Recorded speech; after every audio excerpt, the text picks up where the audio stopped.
কালো কালি দিয়ে দেখো আল্লাহর কালাম লেখা। লাইলাতুল কদর কালো, বরাত কালো হলো, কালো রাতে দয়ার নবীর মেরাজ কেমন হলো। কাবার গেলাফ আজও কালো, বেলাল ছিলেন কালো, তাইতে তার আজান শুনে মদিনা পাগল হলো। দুদিন বাদে যেতে হবে কালো ঘরের বাড়ি, তবে কেন কালো রবুর মনটা করো ভারী। নদীর পানি ঘোলা ভালো, জাতের মেয়ে কালো, কালো যদি হয় রে ভালো। মেয়েদের তরফ থেকে 13,700 টাকা এলো রুমালো মাঝেতে, এ দান কবুল করো তুমি বাগ যাতে। 13,700 টাকা দিয়ে গেল দান, এ দানের খোদা তুমি দিয়ে প্রতিদান। হপ করে ধরে ওঠে আগুন যেমন, খপ করে হয়ে পড়ে রাগ তেমন। আগুন নিভিয়া গেলে পড়ে থাকে ছাই, রাগ থামিয়া গেলে মনে ব্যথা পাই। ভাইরা আমার, মুজিবুর রহমান ডাঙ্গাপাড়া হতে 81 মেটার 20 কেজি ধান দিল মাদ্রাসা বানাতে। মুজিবুর রহমান ভাই ডাঙ্গাপাড়া ঘর 81 মেট দিল না করিল বর, 20 কেজি ধান দিল মাদ্রাসার কারণ সুখ শান্তি রঞ্জন। 70 জন নাগরিক জেলখানার ভিতরে এসে যখন নাচ পাগল করে দিল, কোরআন শরীফের সমস্ত সাহাবীরা বলে উঠল একসঙ্গে, ফালা সাদ্দাকা ওয়ালা সাল্লা ওয়ালাকিন কাযযাবা ওয়া তাওয়াল্লা সুম্মা যাহাবা ইলা আহলিহি ইয়াতামাত্তা আওলা লাকা ফাআওলা। কোরআনের ধবলেখা শুনে 70 জন রমণীর হাতের গিটার ছিঁড়ে গেল, নাচ বন্ধ হয়ে গেল, দিয়ালে পিঠ রাখিয়ে সারা রাত তারা আল্লাহর কালাম শুনতে লাগলো। রাত কেটে ভোর হয়ে গেছে, সকাল হয়ে গেছে, ফজর হয়ে গেছে। বাদশাহ এসে সকাল বেলায় জিজ্ঞেস করতেছেন 70 জন রমণীকে, হে 70 জন রমণী, ওই মুসলমানদের কাছে পেরেছ? তারা কান্না ভাঙায় কণ্ঠে বলে উঠলেন, জাহাপনা, ওদেরকে হারাতে এসেছিলাম, হারাতে পারি নাই, আমরা নিজেরাই হেরে গেছি। আমাদের গান ওরা শোনে নাই, জাহাপনা ওরা মানুষ নয়।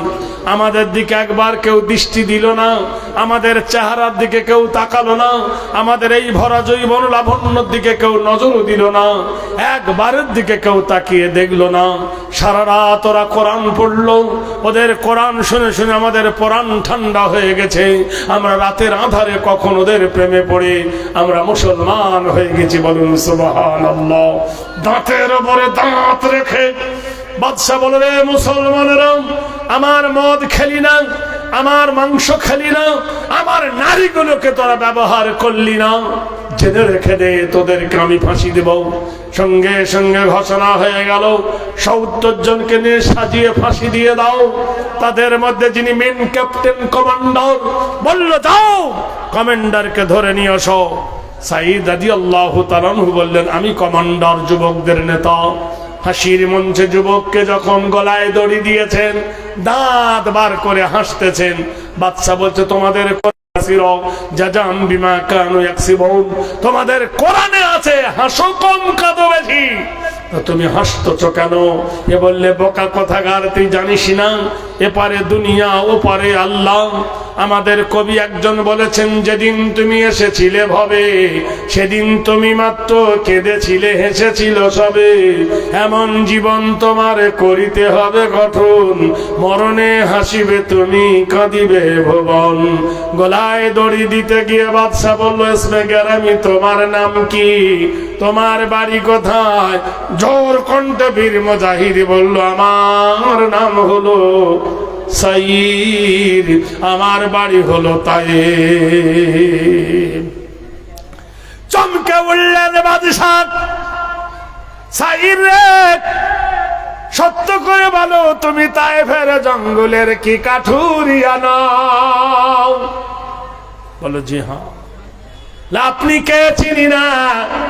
বললো, সাঈদ রে, ওই তায়েফের জঙ্গলে হরিণ শিকার করতে গিয়ে গাছে ধাক্কা লেগে আমি পড়ে যাই, মাথায় চোট লেগে যায়, আমি জ্ঞান হারিয়ে ফেলি। সালাসাতুনা লিয়ালিল ওয়াল্লাইলু ওয়ান্নাহার, 3 রাত 3 দিন আমার জ্ঞান ছিল না।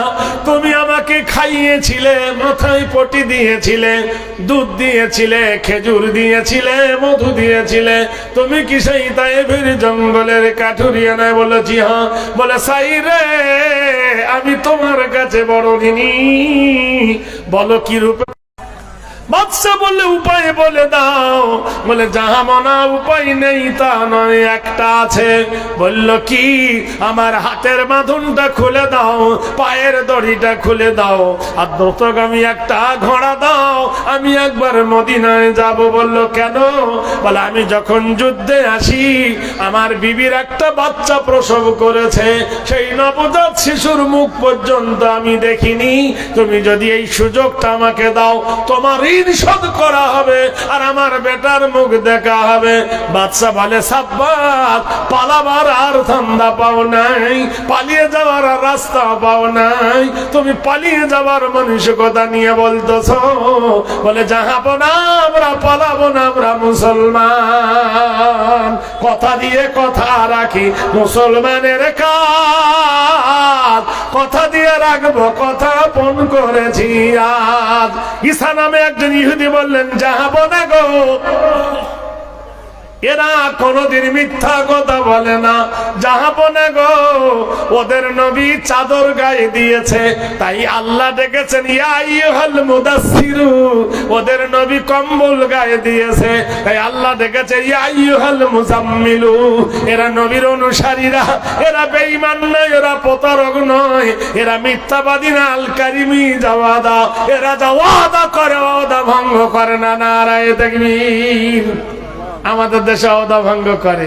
মসজিদ দাঁড়িয়ে বলল 3000 টাকা দেবো, আজও পর্যন্ত দেয়। তা আমার বইয়ে একটা কবিতা লিখেছি বুঝলেন, রাখাল তাল গাছে উঠেছে, মাঠের মাঝেতে আগে রাখালো যে ছিল, তাল পারিবারও লাগে গাছেতে চড়িল। পাকা তাল কাঁচা তাল যাহা ছিল গাছে, রাখালো সব ছিঁড়ে ফেলে দিল নিচে। নিচে রাখাল গনু যারা সব ছিল, সর মাচার করে তাল খাইতে লাগিল। নিচেতে তাকালো রাখাল, ওগো আল্লাহ গাছেতে উঠিলাম আমি, নামিব কেমনে? পড়ে যদি যাই আল্লাহ রক্ষা পাবো না জীবনে।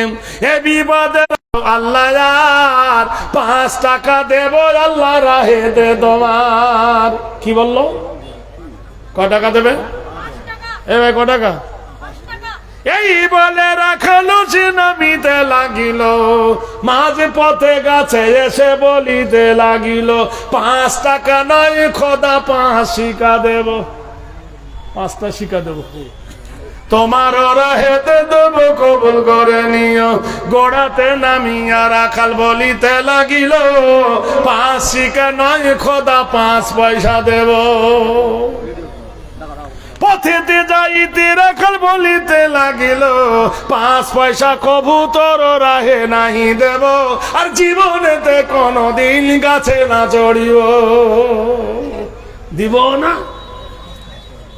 মাজাহার আলম 1000 টাকা 5 বক্স সিমেন্ট। সুবহানাল্লাহ। মাওলানা মাজাহার আলম 1000 টাকা আর 5 বস্তা সিমেন্ট।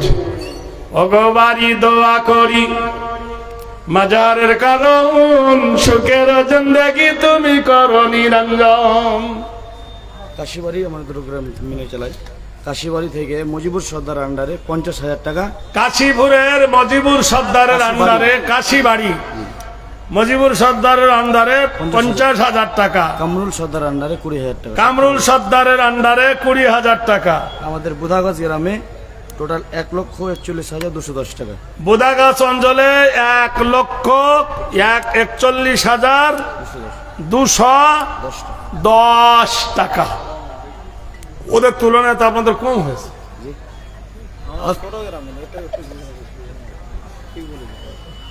পানি বোতল দেখি।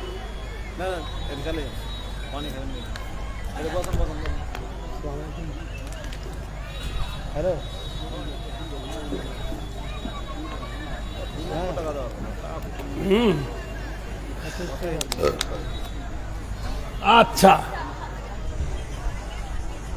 এইবার বাদশাহ বলছেন ওয়াদা খেলাপ করবে না, তো বললো না, যেই ছেড়ে দেওয়া হলো দ্রুতগামী ঘোড়ার পিঠে উঠে ঘোড়ায় মেরেছে চাবুক, ছুটেছে মদিনার গগনের দিকে।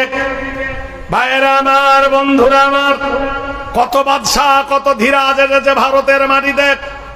49 বছর রাজত্ব করেছিলেন সম্রাট ঔরঙ্গজেব আলমগীর, যার জীবনী ইতিহাস শুনে নেন। তিনি জিন্দেগিতে কোনোদিন ভারতবর্ষের মাটিতে এত বড় বিশাল সাম্রাজ্য চালিয়েছেন। পাকিস্তান, বাংলাদেশ, শ্রীলঙ্কা, ভারত 49 বছর রাজত্ব চলাকালীন টুপি সেলাই করে, জামা সেলাই করে, কোরআনের কাব্যটু করে নিজের জীবিকা করেছেন। রাজ ভান্ডার থেকে কোনোদিন 10টা পয়সা তিনি খাননি। ইতিহাস যিনি লিখেছেন, লেখকের নাম হলো একজন খ্রিস্টান রাইটার মরসি। তিনি লিখেছেন একজন আদেল ইনসাফ বাদশাহ ঔরঙ্গজেব আলমগীর, তিনি দিল্লির সম্রাট। তখন দিল্লির পার্লামেন্টে চড়ে সম্রাট ঔরঙ্গজেব আলমগীর ঘোড়া ছুটিয়ে চলে যাচ্ছেন। তীব্র গতিতে ঘোড়া ছুটছে, সম্মুখে সৈনিক ছুটছে। বুড়ি কাঙ্গালিনী সম্রাটের রাস্তা অবরোধ করে বললেন, জাহাপনা, হে দিল্লির সম্রাট, তুমি কি মুসলমানের বাদশাহ?